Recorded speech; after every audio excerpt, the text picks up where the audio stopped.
రెండు తెలుగు రాష్ట్రాల మధ్య మళ్ళీ ఉద్రిక్తతను రెచ్చగొట్టడానికి ప్రయత్నం చేస్తాం. మరి ఇది ఏం రాజకీయం అర్థమే కాలేదు. నిన్న హైదరాబాద్లో తెలంగాణ ముఖ్యమంత్రి రేవంత్ రెడ్డి గారు ఆయన సమావేశం ఆల్ పార్టీ మీటింగ్ పెట్టాడు. గోదావరి బనకచెర్ల ప్రాజెక్టును నిలిపివేయాలి, దానికోసం అన్ని పార్టీలు కలిసి ఢిల్లీలో ఒత్తిడి తేవాలి, అవసరమైతే లీగల్ బ్యాటిల్ కూడా చేద్దామని చెప్పి ఆయన చెప్పాడు. మరి రేవంత్ రెడ్డి గారు ఇక్కడ ఆయనకు మన మార్కులు పడతాయి అనుకున్నాడే. మరి కిషన్ రెడ్డి అక్కడ సెంట్రల్ మినిస్టర్ బీజేపీ రాష్ట్ర అధ్యక్షుడు, ఆయనేమో ఒకేసారి పోయి అక్కడ కన్సర్న్ మినిస్టర్ జలవనరుల శాఖ మంత్రిని కలిసి దీనిపైన మీరు యాక్షన్ తీసుకోవాలి, ఆ రెండు రాష్ట్రాల కనీసం ఆ మాటను అన్నాడు, రెండు రాష్ట్రాల ప్రయోజనాలు తినకుండా చూడాలని అని చెప్పారు. ఇంకా బీఆర్ఎస్ వాళ్ళు పుట్టిందే అది కాబట్టి యాంటీ ఆంధ్ర సెంటిమెంట్ కాబట్టి వారు ఒకవైపు ప్రచారం చేస్తారు. నేను అడుగుతా ఉన్నా, మరి వారు ఏం మాట్లాడుతూ ఉన్నారో వాళ్ళకి ఏమన్నా క్లారిటీ ఉందో లేదో నాకైతే తెలియదు. ఏమి సమాచారమే లేనట్లు ఏదో ఒక లేమేన్ మాట్లాడుతున్నారు. ఎవరు? రేవంత్ రెడ్డి, కిషన్ రెడ్డి, బండి సంజయ్, తర్వాత బీఆర్ఎస్ నాయకులు హరీష్ రావు అందరూ కూడా అసలు లేమ్యాన్ అంటే ఏమీ తెలియదు వీళ్ళకి. నీళ్ల గురించి,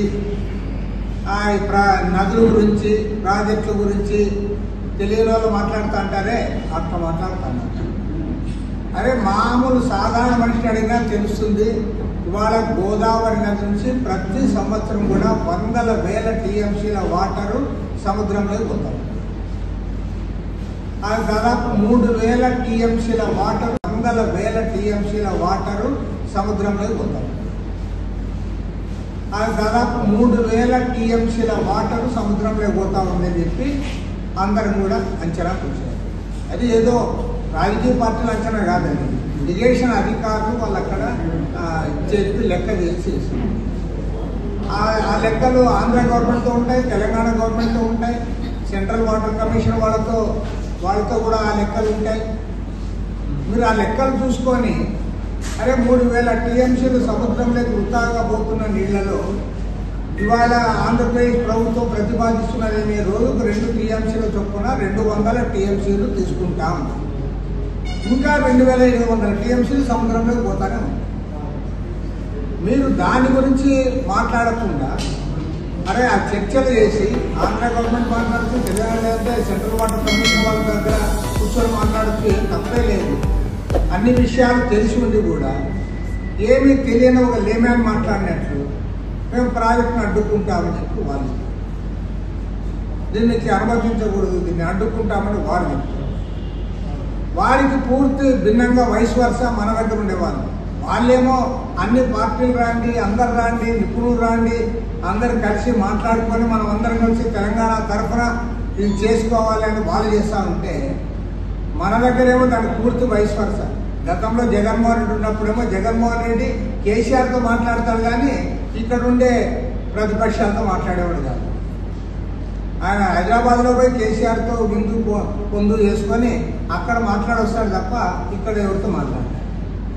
only Chandrababu Naidu senior politician, మీకేమైంది?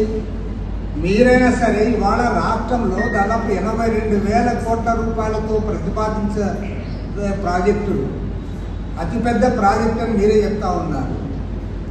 మరి అన్ని ప్రాంతాలకు ఉపయోగపడే ప్రాజెక్టు అని చెప్తా ఉన్నాం. అరే మరి ఇంత ప్రముఖమైన విషయాన్ని అన్ని పార్టీలకు వివరించి ఆల్ పార్టీ మీటింగ్ పెట్టి ఇట్లా పలానా ప్రాజెక్ట్ టేకప్ చేయాలనుకున్నామనే విషయం మీకు చెప్పొచ్చు కదా, అందులో తప్పేముంది? అన్ని పార్టీలు కూడా వారు కూడా దానికి వివరాలు ఇస్తే దానిపైన వారు కూడా స్పందిస్తారు కదా. కాబట్టి ఏమంటే సరైనది కాదు. ముఖ్యమంత్రి గారి ఏకపక్ష వైఖరిని తీవ్రంగా ఖండిస్తా ఉన్నారు. చంద్రబాబు నాయుడు గారు ఇవాళ 82,000 కోట్లతో మీరు ప్రతిపాదిస్తే అది కంప్లీట్ అయ్యేందుకు ఖచ్చితంగా 2 లక్షల కోట్ల రూపాయలు అవుతుంది మినిమం. అంటే నువ్వు 2 లక్షల కోట్ల రూపాయల ప్రాజెక్టు కనీసం చెప్పడానికి కూడా ఇష్టం లేదు, ఎవరితో మాట్లాడము, నేనేం చేస్తాను, మేమే అంటే కరెక్ట్ కాదు. కాబట్టి ఇంకా ముఖ్యమంత్రి గారిని డిమాండ్ చేస్తా ఉన్నా, తక్షణమే గోదావరి బనకచెర్ల ప్రాజెక్టు విషయాలు, అదేవిధంగా రాష్ట్రంలో ఉన్న ఇరిగేషన్ ఆన్గోయింగ్ ప్రాజెక్ట్స్ విషయాలపైన చర్చించడానికి అఖిలపక్ష రాజకీయ పార్టీల సమావేశాన్ని జరపాలని చెప్పి అందుకు నిపుణులను రైతు సంఘాల నాయకులను కూడా ఆహ్వానించాలని చెప్పి కూడా సిపిఐ తరఫున సీఎం గారికి విజ్ఞప్తి చేస్తాం.